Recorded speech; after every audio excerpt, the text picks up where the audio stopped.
Welcome friends, मैं रमन सिंह आपका स्वागत करता हूं आज की हमारी इस वीडियो में। आज हम सामाजिक एवं धार्मिक सुधार आंदोलनों में अगली कड़ी देखेंगे, जो कि है हमारी रामकृष्ण मिशन। अभी हमने आर्य समाज भी पढ़ा, ब्रह्म समाज भी पढ़ा, यंग बंगाल आंदोलन पढ़ा और पढ़ा था थियोसॉफिकल सोसाइटी।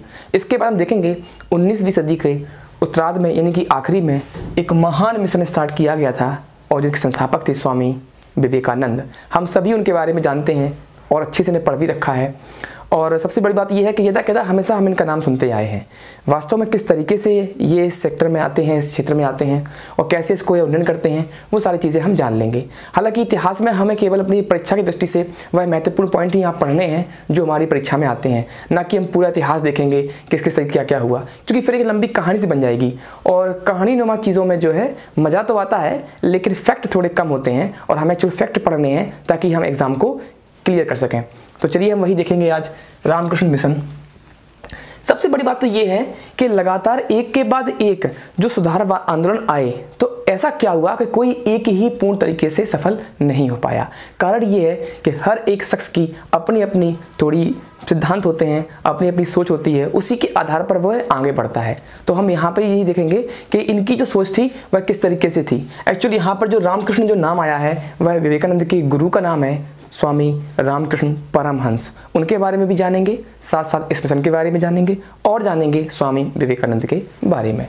तो जैसे कि हम स्टार्ट करते हैं हमेशा, हर बार हम पहले देखते हैं कि स्थापना वर्ष, फिर स्थान देखते हैं, संस्थापक देखते हैं, उद्देश्य देखते हैं, उसी पैटर्न पर हम यहाँ चलेंगे, यहाँ भी देखेंगे।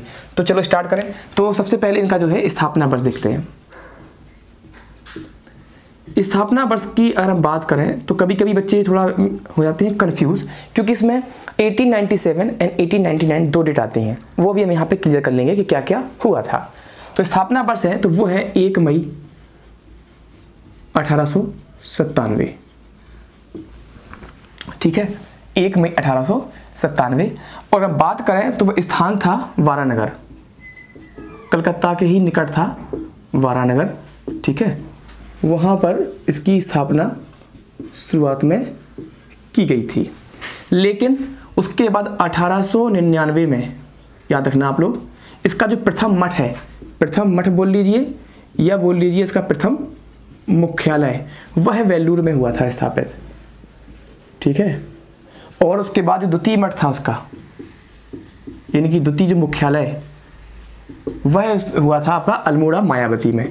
तो यहाँ थोड़ा बच्चे हो जाते हैं कन्फ्यूज, अल्मोड़ा ब्रैकेट में लिखते हैं मायावती में, जगह का नाम है, वरना आपको बसपा सुप्रीमो की याद आ जाए, लेकिन चलो इस तरीके से याद तो है, याद रहेगा। तो जब भी बात स्थापना वर्ष की आएगी तो मैं आपको बता दूं 1897 अगर 1897 दिया गया है तो हमें इसी पर टिक करना है, 99 पर नहीं करना है। अगर वो बात करते हैं कि प्रथम मठ की स्थापना जो बेलूर में हुई थी वह कहाँ कब हुई थी, तब की बात है, हम इस पर टिक करेंगे, नहीं वरना तो आपके लिए यही जो मैंने कर रखा है इसको ब्लॉक में बंद, ये इंपॉर्टेंट है, एग्जाम में ही आता है। तो रामकृष्ण मिशन की स्थापना है वो 1897 में की गई थी। इसके बाद जो है 1909 में पंजीकरण अधिनियम के द्वारा इसका औपचारिक क्या किया गया था, पंजीकरण। तो पंजीकरण किया गया था इसका, इनकी रजिस्ट्रेशन किया गया था इसका, ठीक है, पंजीकरण अधिनियम के द्वारा। तो ये भी कभी पूछ देते हैं, तो पंजीकरण किया गया इसका, तो तैयार रखना। अगर हम इसकी हम बात करें संस्थापक की, तो संस्थापक में तो पता ही है हम लोगों को, वह है आपके स्वामी विवेकानंद। ये इनका वास्तविक नाम नहीं था, रखा हुआ नाम था। और बता दूं, जब ये अमेरिका गए थे विश्व धर्म सम्मेलन में भाग लेने के लिए, तब महाराज खिचड़ी के सुझाव पर इन्होंने अपना नाम विवेकानंद रख लिया था। वास्तविक नाम इनका नरेंद्र नाथ दत्त था। तो इस संस्थापक में हम बात करें तो वो हैं आपके स्वामी विवेकानंद। और फिर हम उसके देखेंगे उद्देश्य। अगर हम उद्देश्यों की बात करें तो जो पहला उद्देश्य है वह है मानव समाज का कल्याण, ठीक है। तो ये पहला हो गया, मानव समाज का कल्याण। ज़्यादातर जितने भी आंदोलन स्टार्ट हुए होंगे वह कहीं ना कहीं ह्यूमन बींग से रिलेटेड होंगे, उनकी सोसाइटी से रिलेटेड होंगे। तो मानव समाज का कल्याण पहला। उसके बाद अगर हम बात करें दूसरा, तो वह था मानव के शारीरिक, मानसिक एवं पारमार्थिक उन्नति। तो तो ये यहाँ पे थोड़ा तैयार रखना, क्योंकि एग्जाम में आ सकता है, हायर लेवल में ऐसा पूछते हैं, थोड़ा टिपिकल टर्म को ले लेते हैं हम लोग। तो मानव की शारीरिक मानसिक व पारमार्थिक उन्नति, ठीक है। इसके बाद जो एक और इसके उद्देश्य में शामिल है तो वह था पाश्चात्य एवं पूर्व की दुनिया का मिश्रण, यानी कि पाश्चात्य के भौतिकवाद एवं पूर्व के आध्यात्मवाद को वो मिला रहे थे। तो यहाँ पर भी थोड़ा ध्यान रखना आप लोग, पाश्चात्य के भौतिकवाद व पूर्व के आध्यात्मवाद का मिश्रण।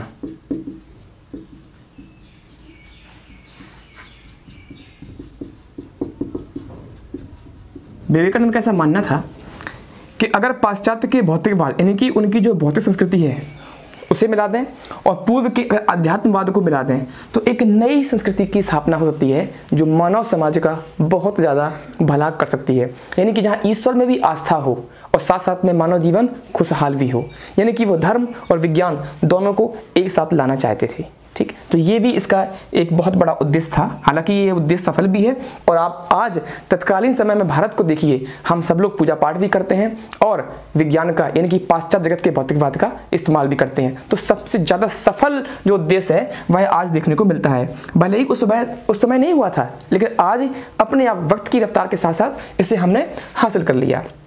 साथ साथ में इस मिशन में मूर्ति पूजा का विरोध नहीं किया गया था, बल्कि इनके गुरु जो परमहंस महाराज थे उन्होंने कहा था कि मूर्ति पूजा गलत नहीं है, अगर वह आपके कंसंट्रेशन, अगर वह आपकी एकाग्रता को बनाए रखती है, ईश्वर प्राप्ति में सहायक है, आपको एक माध्यम मिलता है कि हाँ मैं इस तरीके से अपनी उपासना कर सकता हूँ, तो करिए, कोई बुरी बात नहीं है, लेकिन अंधविश्वास से दूर रहो। तो अंधविश्वास से दूर होने की बात कही गई है, लेकिन मूर्ति पूजा का विरोध यहाँ पर नहीं किया गया है।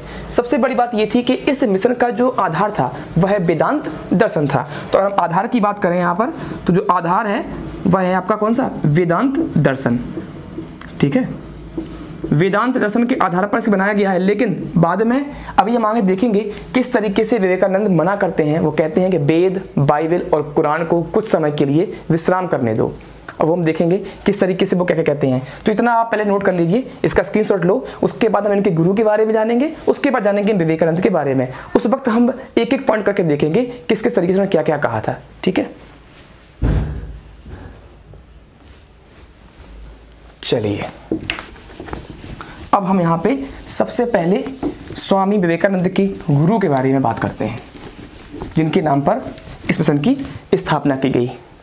तो वो है रामकृष्ण परमहंस। शायद एग्जाम में एक आध क्वेश्चन इनसे बन जाए।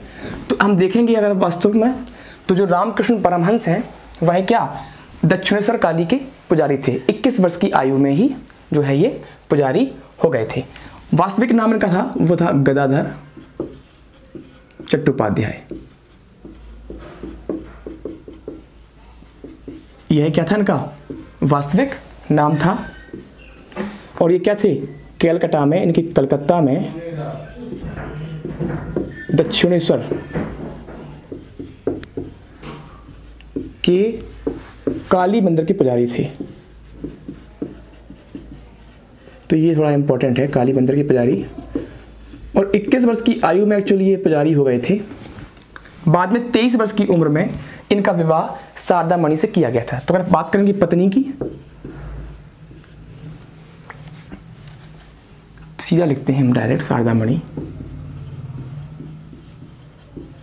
शारदा मणि या शारदा देवी, कभी कभी शारदा देवी पूछते हैं, तो वो इनकी पत्नी का नाम था, इनकी वाइफ का नाम था शारदा देवी। थोड़ा एक फैक्ट यहाँ बता दूं, एक्चुअली जब इनकी विवाह हुआ था तो ये 23 वर्ष के थे, वो इनकी उम्र 5 वर्ष थी। एक अनुश्रुति है, कितना सच है कितना नहीं मैं नहीं जानता, लेकिन फिर भी जिस तरीके से ये माँ काली के उपासक थे, तो एक बार इनकी पत्नी जो शारदा देवी थी उन्होंने पूछ दिया था कि स्वामी आप हमें किस रूप में दिखते हैं। तो उन्होंने कहा था कि मैं आपको अपनी माँ के रूप में दिखता हूँ, यानी कि काली माँ के रूप में दिखता हूँ। अब ऐसा शख्स जिसकी इतनी महान सोच हो, आप लगा सकते हैं अंदाजा वह किस किस्म के व्यक्ति थे, किस उच्च कोटि के लेवल के व्यक्ति थे, वो चीज़ यहाँ पर है। तो यहाँ पर ये हो गया। और उसके बाद ये सबसे बड़ी चीज़ ये है कि इन्होंने आपकी जो तांत्रिक साधना वो भी की थी और वेदांत साधना भी की थी। इस तरीके से इन्होंने निर्विकल्प समाधि को प्राप्त किया था। और यही वजह है कि इनका मानना था कि सच्चे मन से अगर ईश्वर की आराधना करो तो ईश्वर की अनुभूति हो सकती है, हो जाएगी। और सबसे बड़ी बात ये भी कही थी कि मानव का जो तन है, उसका जो मन है, उसकी शुद्धि साधना से ही हो सकती है। तो यहाँ पर हमें ध्यान देने वाली बात यह है कि तांत्रिक साधना, वैष्णव साधना, वेदांत साधना और अद्वैत साधना, ये सारी साधना की थी। उसके बाद निर्विकल्प की समाधि इन्होंने प्राप्त कर ली थी। खैर, वो चीज़ यहाँ छोड़ते हैं और यहाँ पर देखेंगे 16 अगस्त 1886 में इनकी क्या हो जाती है? मृत्यु। मृत्यु का कारण एक्चुअल कैंसर था, तो कैंसर की वजह से इनकी मृत्यु होती है। तो इस तरीके से हमने जाना रामकृष्ण परमहंस के बारे में, जिनकी स्मृति में उनके शिष्य स्वामी विवेकानंद इस मिशन की स्थापना करते हैं। तो ये जो था आपका रामकृष्ण परमहंस के बारे में। अब हम देख लेते हैं इनके शिष्य स्वामी विवेकानंद के बारे में। इसका स्क्रीनशॉट लें, उसके बाद हम आगे बढ़ते हैं।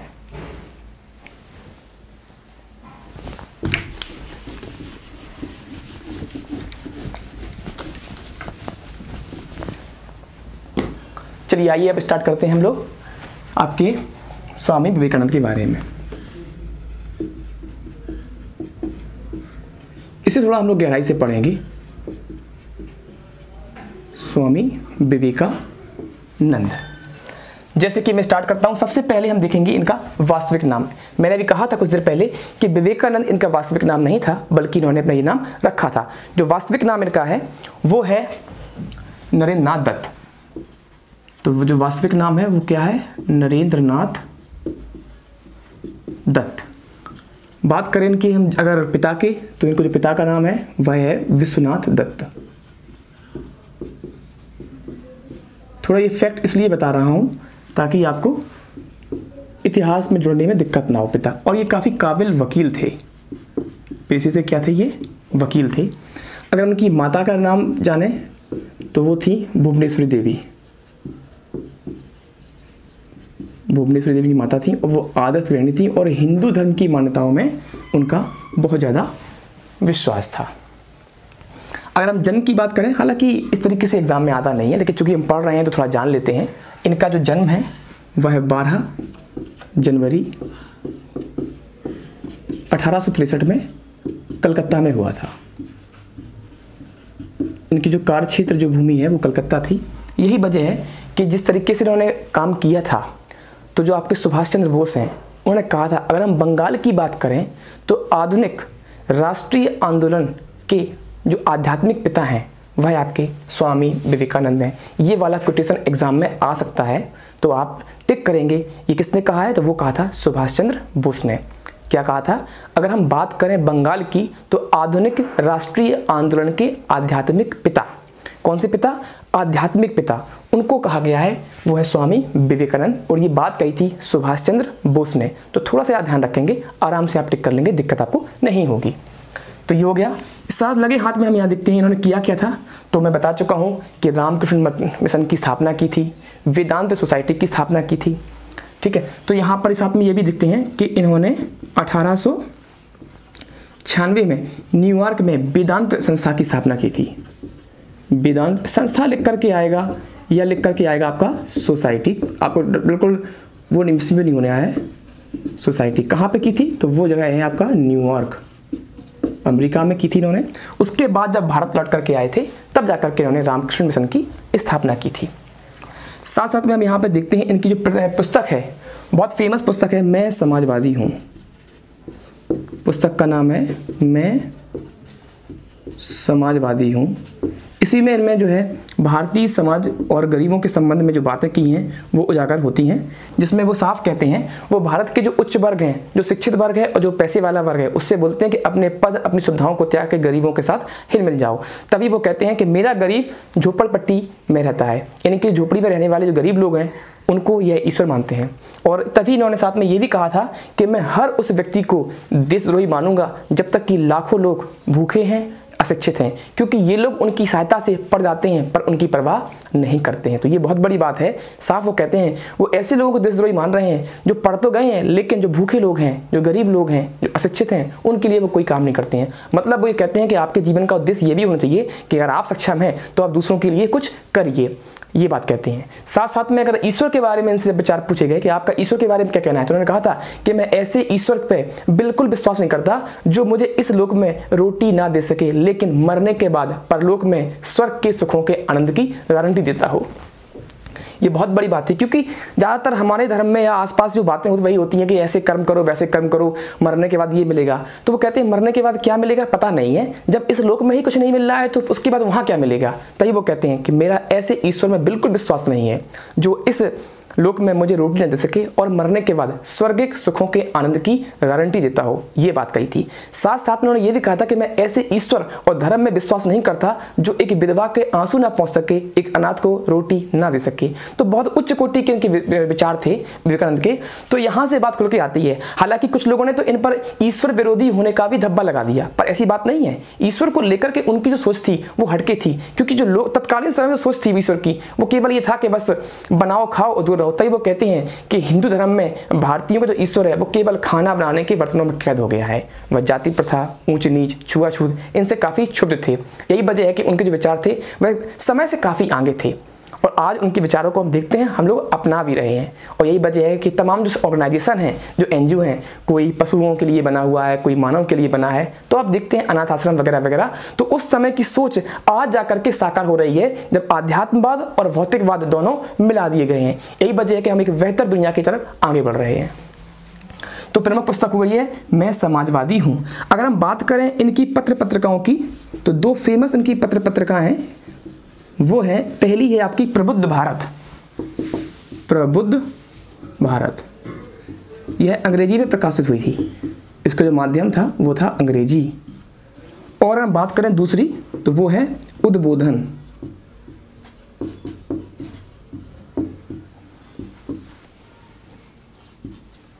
उद्बोधन था, सॉरी, तो वो थी आपकी बंगाली भाषा में। ठीक है, तो अंग्रेजी और बंगाली में दो थी, प्रबुद्ध भारत और उद्बोधन नाम की ये पत्रिकाएं हैं, जिसमें प्रमुख है आपकी प्रबुद्ध भारत। ये बहुत महत्वपूर्ण है। साथ साथ में एक यहाँ बात का मैं जिक्र करूँगा, 1893 का शिकागो धर्म सम्मेलन। एक्चुअली ये 11 सितंबर 1893 में शिकागो संयुक्त राज्य अमेरिका में पहुंचते हैं विश्व धर्म सम्मेलन में भाग लेने के लिए, और 19 सितंबर 1893 में ये अपना फेमस पहला प्रसिद्ध भाषण देते हैं। तब जाकर के पाश्चात्य जगत के लोग भारत के धर्म, संस्कृति और यहाँ की संस्कृति की सोच के बारे में जानते हैं।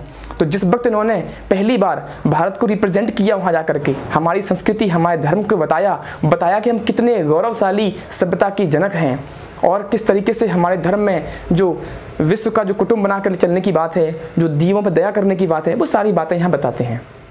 और इसके अगले दिन अमेरिका में न्यू हेराल्ड जो समाचार पत्र है वह जो है इनके बारे में लिखता है। क्या लिखता है कि ऐसे देश में धर्म प्रचारक भेजना कितना मूर्खतापूर्ण है जहाँ पर स्वामी जी जैसे महान व्यक्ति रहते हों। मतलब उसके पहले था उन्हें पता नहीं था कि हिंदुस्तान कितनी महान जगह है, यहाँ पर भी दिव्य मूर्तियाँ हैं, दिव्य विभूतियाँ यहाँ पैदा हुई हैं और उस वक्त भी थी। तो पहले सोचते थे कि हम जाकर के उनका उन्नयन करेंगे। जैसे कि अभी हम देखेंगे अंग्रेज थे, उनकी मान्यता थी कि ईश्वर ने उन्हें इसलिए चुना है क्योंकि वो सर्वोत्तम है और पूरे विश्व को वह सभ्य बनाएंगे। ऐसी उनकी सोच थी उन लोगों की कि हम जगह जगह जाएंगे, बनाएंगे उपनिवेश, और हम उपनिवेश नहीं बना रहे हैं बल्कि इन्हें सभ्य कर रहे हैं और इसके लिए ईश्वर ने हमें चुना हुआ है। तो जब इनका जो भाषण सुनते हैं शिकागो में, तब वो समझ जाते हैं कि नहीं, कितनी बेवकूफ़ी भरी बात है कि हम वहाँ पर अपने धर्म प्रचारक भेज रहे हैं जहाँ पर स्वामी जी जैसे महान लोग रहते हैं। तो यहाँ बात कर लेते हैं उसकी। तो वो थी 11 सितंबर 1893 शिकागो धर्म सम्मेलन। देख लीजिए, मैं बता दूं आपको, उस दिन ये यहाँ पे सम्मिलित हुए थे, पहुँचे थे, लेकिन जो उन्होंने फेमस भाषण दिया था वो समय था 19 सितंबर 1893। प्रथम प्रसिद्ध भाषण इन्होंने दिया था वहाँ पर, और तब जाकर के भारत के बारे में लोग बाग जान पाए थे। तो इस तरीके से कुछ इनके विशेष व्यवस्थाएँ हैं जो कर रखी हैं। बाद में वहाँ से लौट के आते हैं। मैं बता दूँ आपको, लौट के आने के बाद रामकृष्ण मिशन की स्थापना करते हैं और इसके साथ साथ धर्मों के इतिहास के सम्मेलन में भी ये पेरिस में 1900 में भाग लेते हैं। फिर लौट के आए और 1902 में इनकी मृत्यु जाती है। तो अगर हम बात यहाँ पर कर लें, कभी कभी पूछ सकते हैं तो 1900 में ये कहाँ गए थे? पेरिस गए थे। और वहाँ पे क्या हुआ था? वहाँ पर जो है धर्मों के इतिहास का सम्मेलन हुआ था। धर्मों के इतिहास का सम्मेलन काफ़ी डीपली चल रहे हैं हम लोग ताकि कोई प्रॉब्लम हमें एग्जाम में ना हो। तो वहाँ भाग लेते हैं, लौट के आते हैं भारत और यहाँ पे थोड़ा देख लेंगे। 4 जुलाई 1902 को स्वामी जी की यानी कि विवेकानंद है उनकी हो जाती है मृत्यु। 4 जुलाई में विश्व इतिहास में हम देखें तो एक महान घटना घटी थी। वो कौन सी घटी है वह आप मुझे कमेंट बॉक्स में जरूर बताएं। इसका स्क्रीनशॉट ले लें। अगर ले लिया है तो थैंक यू। और आज की वीडियो में इतना ही। मैं उम्मीद करता हूं कि आपको हमारी वीडियो अच्छी लगी होगी और लगातार लाइक करते रहिए और देखते रहिए। बहुत बहुत धन्यवाद।